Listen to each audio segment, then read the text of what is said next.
There is no concrete proof that any human has ever set foot in an alien spacecraft, another dimension, or anything similar, despite the fact that many people have over the years claimed to have been kidnapped by aliens. It's just these wild tales from people who say this happened to them. And while many of them are promptly dismissed as complete fabrications, not true or accurate, there's one story, the abduction story of Travis Walton, that is widely accepted as the most credible and well-known alien abduction story. What made this case so well-known is that, in contrast to all the other alien abduction cases where there was never any evidence, usually just one person's first-hand account, this one involved a full-scale police investigation, up to 16 lie detector tests taken by Travis Walton and the other witnesses and people present, as well as a group of 6 level-headed men who actually witnessed the abduction. They stuck to their story and passed all the lie detector tests, and they haven't changed it in 40 years. You would think that, at some point, you might change your story because they came under intense scrutiny, which essentially destroyed most of their careers because they were labeled as crazy for thinking that a UFO had kidnapped Travis Walton. There are a lot of unanswered questions, but the story of when he was actually abducted and his own account of what happened after he was abducted make for an amazing story. In a way, they became famous, but in the worst ways. So, even if this was an alien abduction, how do you account for the past lie detector tests that talk about UFOs? How do you account for the fact that Travis Walton was actually missing for 5 days and had no idea where he was, even though there was a thorough search conducted to find him in the area where he would have been?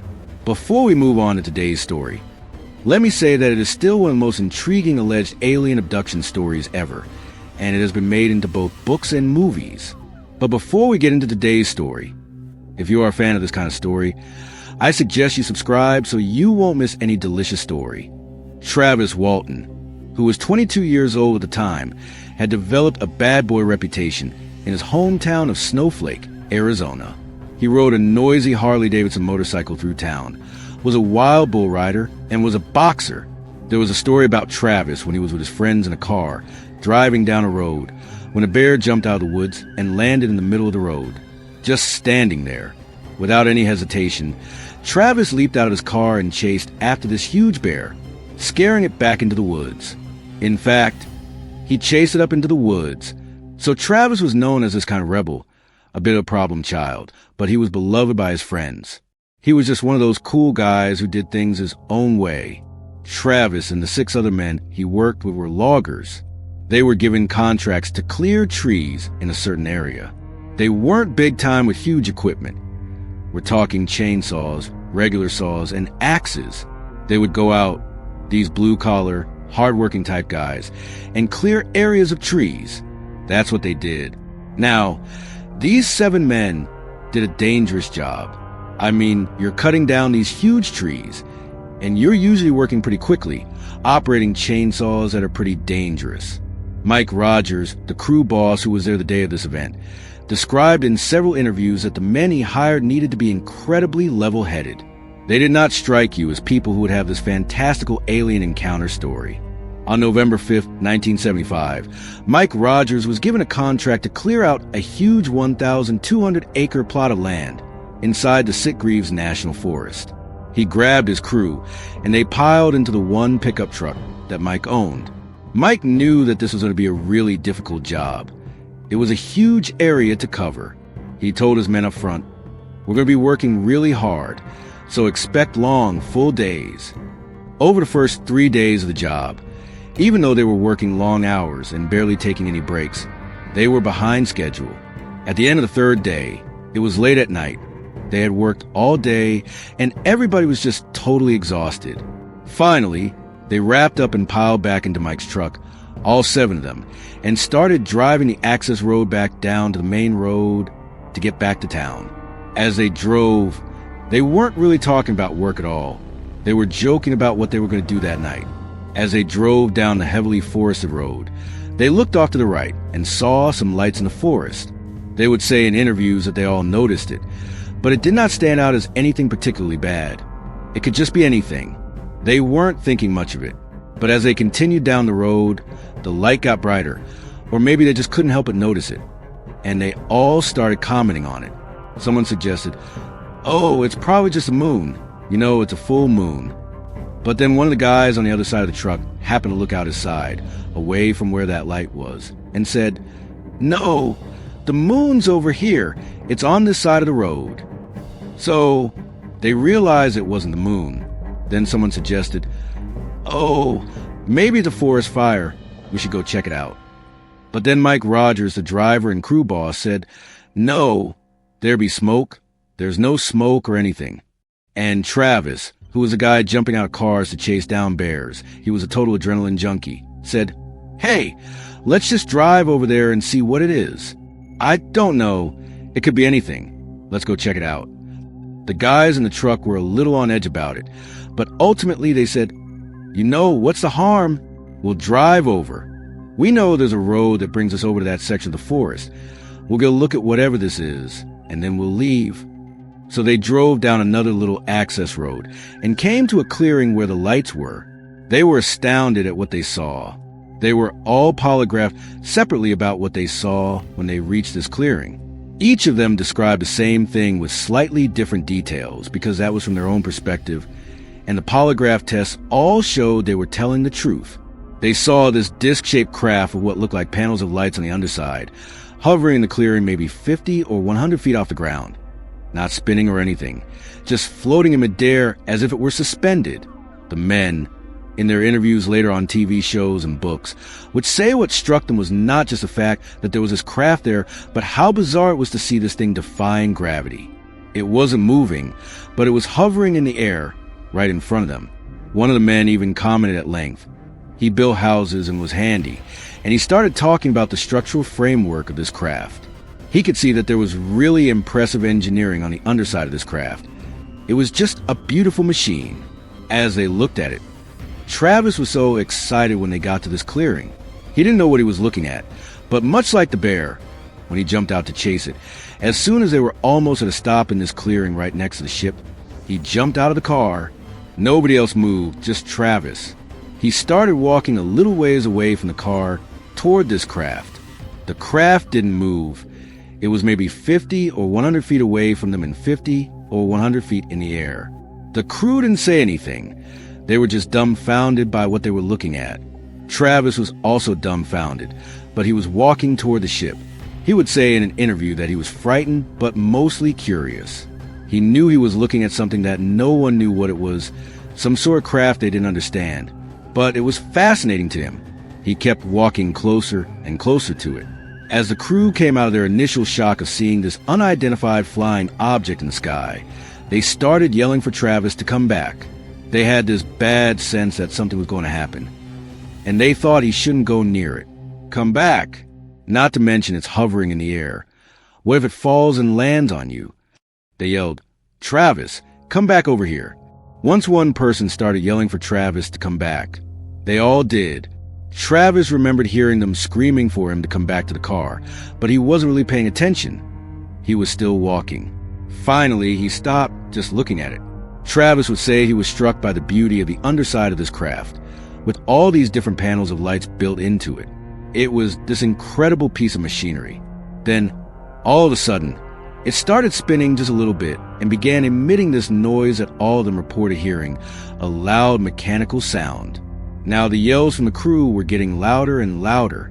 Travis would say that he knew he needed to turn around and go back, but he just wanted to look for a few more seconds. He was about to turn and go back to the truck when, all of a sudden, a beam of light came out and struck Travis like a lightning strike. All of the crew saw this happen. He got blown 20 feet away. He was lifted off the ground and thrown 20 feet. They watched it happen, and again, in all of their polygraph tests, they all said the same thing and all passed. He was hit by a ray of light from this UFO. Not 220 feet back, Mike Rogers, in a panic along with everybody else in the crew, decided to leave. They convinced themselves, as Mike was driving away like a maniac, leaving Travis behind, that he was dead already. "We just watched him get shot by something. We don't know what that is." And they were freaked out. They didn't even know what they saw. They were crying hysterical. These are grown men, just absolutely terrified. They drove a little ways until finally Mike just hit the brakes and stopped. Mike said, "We have to go back for him. You guys want to stay here and wait for me? That's fine. but this truck is going back to get Travis. The idea of waiting out in the open after seeing what they just saw was even worse than going back. They wanted to stay together, so a little bit grudgingly, although they knew they needed to, they all got back in the truck, turned around, and started driving back to the UFO site. As they made it back, they noticed that there were no lights up there. The craft was gone, and there was no Travis. They got out, and now Mike was uncontrollably crying because he felt like they had just abandoned him. Where did he go? Everybody else was in shock. They couldn't believe it. They started screaming for Travis, running around the woods, yelling for him, looking for signs of Travis. They really didn't know what happened, but they knew Travis was not there. After a little bit of time looking, they realized they had to tell the police. They knew it was going to be bad for them when they told the police the story. A UFO came and zapped Travis, and now he's gone. That doesn't really sit well with police, but they knew they had to tell them because they wanted to find Travis, and were very concerned about their friend. Mike and a few of the crew were just unable to even think. They were crying, upset. Finally, they found a payphone, the first payphone they saw. This was 1975. Ken Peterson, who was a very simple, matter-of-fact guy, recently married, just a very straightforward guy, very level-headed, decided to call the police because he was the only one composed enough to do it. He called the sheriff's department and said, "You've got to come out here.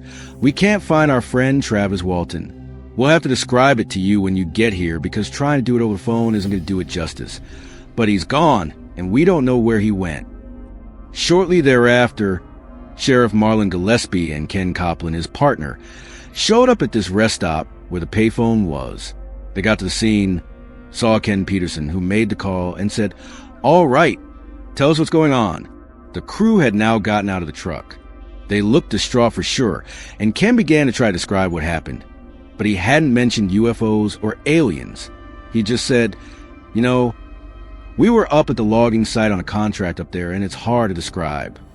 Mike Rogers jumped in, saying, "We saw a UFO and a ray of light hit Travis, and then he disappeared." The sheriffs looked at them like, "Really?" They stopped him and said, "All right, I need to search your truck to make sure you guys aren't under the influence of something." They replied, "We haven't done anything. We've been working all day." They searched the truck and checked each of them to see if they were sober, and their field tests showed they were all sober. Sheriff Gillespie, who was in charge, was a total skeptic, as was Sheriff Copeland. He would later say about that first engagement with the 6 crew members that they were obviously shaken up by something. Something had happened. They didn't know what it was, but they were shaken. Sheriff Gillespie believed they were creating hoaxes to cover up a real crime. He thought they had harmed Travis Walton and were using a UFO to cover it up. However, he also thought to himself that this was a bad hoax. It wasn't very well planned. Their stories weren't lined up particularly well, and they weren't doing a good job explaining it. The only thing they were doing well was acting scared. A couple of hours later, the sun was starting to come up super late when all this happened. Sheriff Gillespie and Sheriff Copeland organized a huge search effort in the forest where Travis had gone missing. The crew members were there as well, along with a bunch of volunteers. They were scouring the area. They had dogs out and huge teams looking everywhere, but they couldn't find anything. There was no sign of Travis. While this was all going on, Sheriff Copeland and Sheriff Gillespie started coming over to Mike Rogers and the rest of the crew, saying, "Hey, if you just tell us where Travis Walton's body is, we'll go easy on you. We know you did it." They could feel the pressure mounting because they couldn't find Travis. Even though they hadn't done anything according to their story, they were going to face serious repercussions because that's how the world works. You don't get to say aliens did this and not have any blame placed on you. There was no proof. They just had their own eyewitness testimony, and that was it. The crew started to become very worried about what was going to happen. They were worried about Travis, of course, but they were also starting to see that they might be prosecuted for this unless they found him. They were all very stressed out. During the search on that first day, they noticed 3 guys wearing red jackets who had tools that scanned the ground, almost like a metal detector. Mike Rogers hoped that during this investigation, they would have people come out who were paranormal investigators. Maybe he was naive to think that the police would actually do that, but he thought Given the fact that they had all said this was a UFO that zapped Travis, who then disappeared, they would have at least one person representing the paranormal side of the investigation. So he saw these guys in red with their special tools that seemed like metal detectors, and his gut said they were paranormal investigators. Mike went over to them and asked, "Hey, what are these tools you guys are using?" They looked at him and said, "Oh, well, this tests for radiation. We're scanning for radiation in the area." He asked them, "What group are you guys with?" But they didn't really answer him. They just said, "Oh, we're just checking for radiation in the area. That's what we do." Mike saw an opportunity because when that ship emitted the ray of light that ultimately blew Travis Walton 20 feet and then evaporated him or something, they were within range of that big ball of lightning. They were very much in the kind of cone where, had there been radiation coming off of that ship, he believed they would have been hit with it. So he asked the guys in the red jackets with their little radiation tools to scan the crew's jackets and bodies to see if they were radioactive. The crew came over, and they scanned them, but there were no trace elements of radioactivity. They said, "No, there's nothing." Then Mike realized that from the time they called the sheriff until the search, the entire crew had gone home and changed before coming out to do the search. He thought, well, any radioactive materials would have been on our clothes, which aren't here, but we have our hard hats in the back of the truck that were out here the whole time. They were potentially exposed to whatever was out there from the ship. "Can you test those?" he asked. He brought over one of their helmets, and the guy in red scanned it. The Geiger counter went all the way over, indicating it was fully radioactive. The guy in red looked up at Mike, then down at the helmet he was scanning, sizing him up. Then he turned and gestured the other two in red, telling them to stop what they were doing. They came over and scanned the helmets as well, without any indication of what the results were or what this meant. Because Mike was waiting for them to tell him what was going to happen, the guys in red just turned around and started walking away. Mike said, "Wait, what does this mean?" But they didn't turn around. They just walked away from the search site. The other crew members were watching this happen too, and Mike and the crew were trying to get them to come back, but they didn't turn around. They just left. Then they were gone. Mike went over to the sheriffs, who they knew thought they had done something to Travis. These were not their friends, but they figured they needed to ask them who those guys in red were. So they went over to Sheriff Gillespie and asked, "Hey, who are those guys in red jackets with the radiation detectors?" Sheriff Gillespie replied, "Who? There's no one here looking for radiation. Everyone here is here because I ordered them to be here. Who are they? Where are they?" Mike said, "They just walked over there. They went around the corner." Sheriff Gillespie responded, "Well, I didn't order them there. It turned out that they couldn't locate these three people. No one knew who they were." Mike went around and asked anyone who seemed like an authority figure if they knew who these people were. They asked people who interacted with them, and no one knew. After the search, which went on for a couple of days and turned up nothing, there was no sign of Travis. The town of Snowflake, Arizona, really turned on the 6 crew members. Everybody believed they had done something to Travis. They thought this UFO thing was a hoax, and they had harmed Travis, using this as a cover-up. The sheriff's department was pretty open about this. They were clear that this was not a UFO situation, not an alien abduction, but a missing person case. Frankly, they believed the UFO thing was a hoax. National and international media picked up this story, and it became a massively viral sensation all over the world. News media outlets converged on Snowflake, Arizona, inundating the sheriff's department with requests for more information about this alien abduction. This was really frustrating for the 2 sheriffs leading the investigation, Sheriff Gillespie and Sheriff Copland. They were already skeptical and upset about feeling like they were being taken advantage of by these crew members, which they believed was a hoax. So, Sheriff Gillespie and Copland decided, you know what? We're going to cut through all the BS here, and we're going to make these boys take a lie detector test. They brought in one of the country's best polygraph examiners to administer a lie detector test to each of the 6 crew members, one by one. Over the course of the day, each crew member was tested for 2 hours, with the same questions, all centering on the criminal side of the possible foul play angle for Travis Walton. They all went through it, And it turned out that 5 of the 6 showed they were telling the truth. The 6th person's results were inconclusive. It didn't mean he was lying, just that the test wasn't done very well. This polygraph examiner had a 92 to 98% accuracy rate. He was one of the best in the country. He would even say it would be so difficult to fake this. To have 5 people say this was all a big hoax and they harmed Travis Walton would be almost impossible. They were telling the truth. The examiner told Sheriff Gillespie, who was dumbfounded because he believed they were going to find out they were all lying and that this could just be a pure criminal investigation, leading to finding Travis Walton's body. But now the examiner was saying they were telling the truth. Detective Gillespie and his partner were left wondering what to do next. Then, 5 days after Travis's disappearance, he showed back up. In numerous interviews, Travis would say that he remembers waking up on a road he didn't recognize, but it was nighttime and raining. He sensed a very bright light above him. As he lay there, he turned his head to look up into the sky and saw what looked like the underside of that ship. He remembered how struck he was by the beauty of the engineering underneath that disc-shaped UFO they saw in the forest. It looked the same. His vision wasn't great, but he was confident that was what he was looking at. Then it flew into the sky and was gone, leaving him in total darkness on a road in a place he didn't know. He remembered standing up, feeling very weak, depleted, and dehydrated. He just knew he had to get to civilization. He had to go in a direction and find someone who could help him because he was so weak he would die out there if he didn't find someone.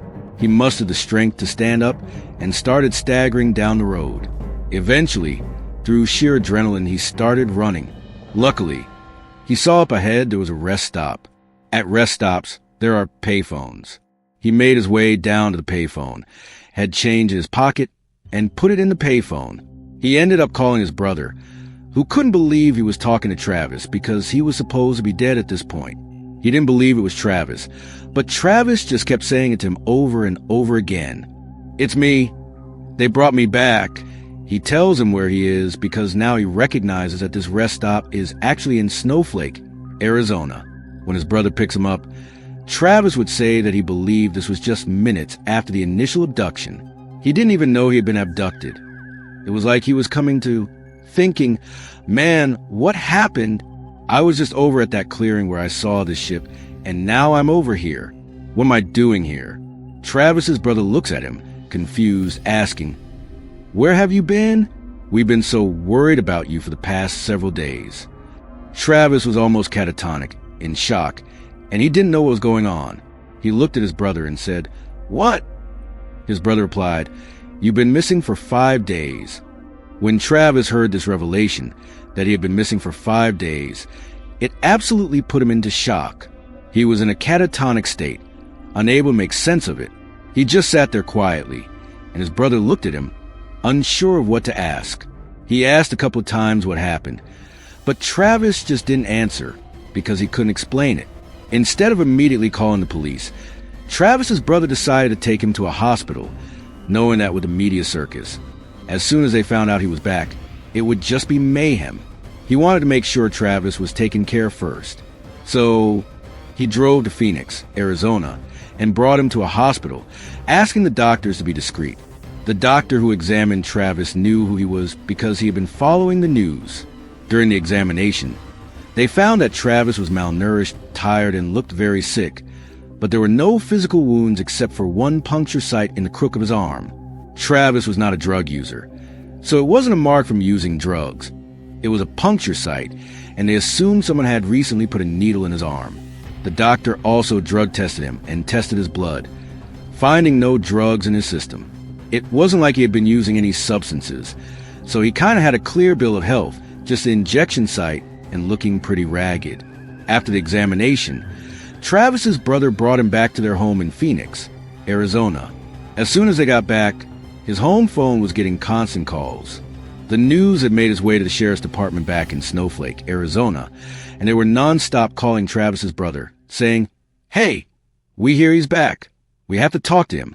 Sheriff Gillespie drove all the way to Phoenix, sat down to talk to Travis, and said that Travis looked like he was in shock.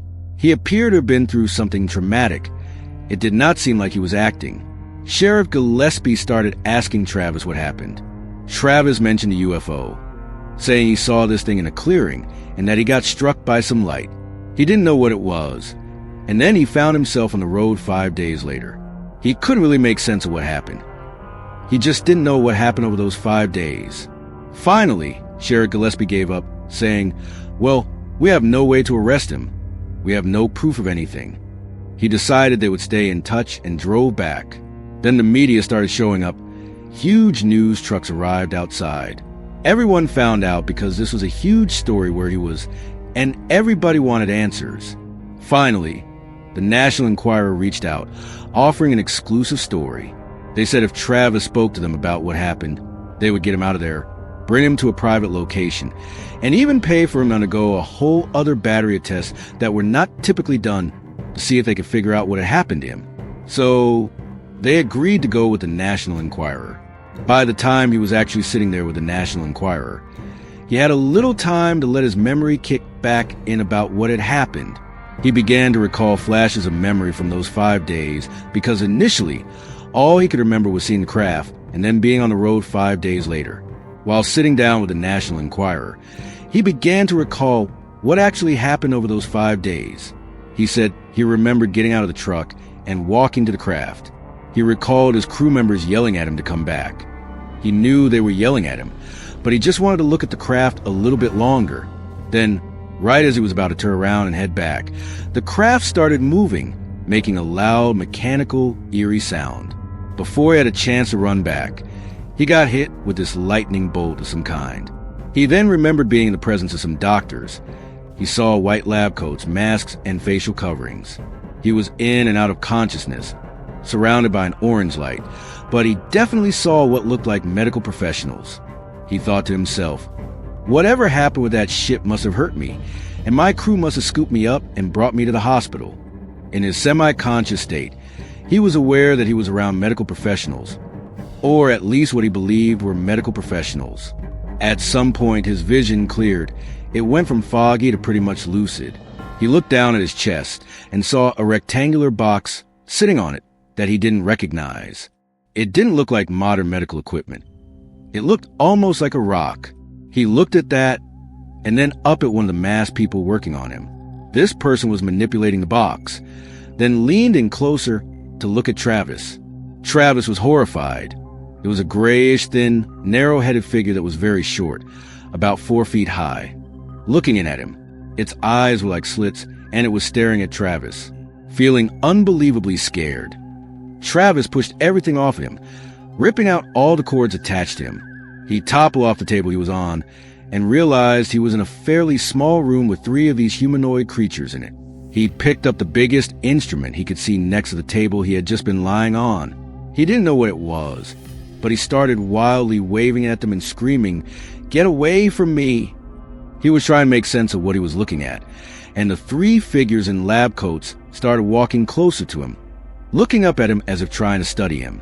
They got all the way up to him, and he was waving the instrument, almost about to hit one of them when they abruptly turned around and left the room, leaving him alone in the examination room. As soon as they left, he watched them go down the little hallway and turn left, practically paralyzed with fear. He knew if he couldn't get out of this room, he was done for. Finally, he gathered himself together, walked past the examination table, went down the hallway outside the door, and instead of going left where they had gone, he sneaked off to the right. He came to another room that had a single chair in it. It was a tiny little room with a chair turned away from him. He peered around the chair and saw that no one was sitting there. He stood in front of the chair, touching the wall, looking for a doorknob or any sort of mechanism to get out. He noticed that everything in the room was perfectly flat and smooth. There were no door handles, and he couldn't find a way out. Ultimately, he saw that there were some buttons on the chair itself. He pushed all these buttons, but nothing happened. Then, in the doorway where he came in, a man appeared wearing what looked like a spacesuit, an astronaut suit. Travis was immediately relieved, even though the weirdness of him being in an astronaut suit was pretty high. But he thought, it's a human. He didn't know what to think about the fact that he was excited to see a human. After being around non-humans, he was now in panic mode. Seeing another human being, He ran over to him and said, "Please, you've got to help me. I don't know where I am. Where are we? What is this? What's going on?" He noticed that the eyes of this person in the spacesuit seemed distant. He wasn't making eye contact with Travis. It was as if he were in a trance. Travis thought his eyes seemed off, like they weren't focused on him. It was like talking to someone who was permanently looking away from you. There was just something strange about him, and he never spoke. Travis kept asking where they were, but the guy took him by the arm and led him back into the hall where he came from, continuing down the hall. Not back toward the room where he was originally, but in the other direction. They reached another door, and Travis, the whole time, was pleading with this guy to help him. Thinking that this guy was helping him, he felt relieved that a human being, albeit a strange one, was helping him. Eventually, he stopped asking questions because the guy in the spacesuit was just not reacting to him. They opened the door and went down into a huge hangar filled with spacecraft that looked just like the one Travis had seen in the clearing. They started walking between all these spacecraft, which were hovering, seemingly able to defy gravity. The whole time, the guy in the spacesuit said nothing, and Travis was thinking, what is this? Where are these crafts? Is this military? They walked to the far side of the hangar and opened another door, entering another bright white room. There were 3 more human-like people in spacesuits standing next to another medical table, looking not at Travis but aimed in the direction of the door he came in through. Travis thought they were there to save him, feeling relieved to see humans, albeit strange ones, but nonetheless humans. The guy who had brought him in continued to lead him over to the 3 other people. They picked him up and put him on the table. He started resisting because he didn't know what they were doing. They weren't speaking, and he said, "What are you doing?" They forced him onto the table, and he felt pretty weak at that point. They took a gas mask and put it over his face, and then he blacked out. His next memory after that was waking up on the road with the light above him that flew away. He then made his way to the payphone to call his brother. Travis did not immediately go and speak to the crew members who were there that night. It took quite a bit of time. He was talking to press, doing interviews, and the police wanted to talk to him. There was a lot going on, but he eventually got together with the other 6 crew members at Mike Rogers' house, the crew boss's house. They said, "You've got to tell us what happened." He sat down and told the story. All of them believed him.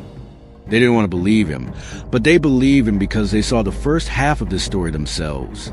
Once he was done telling it, they didn't have that many questions. They just felt bad.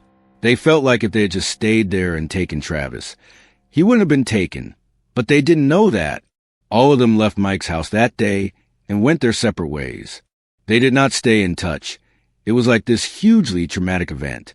Even today, over 40 years later, when they talk about it, they're often brought to tears.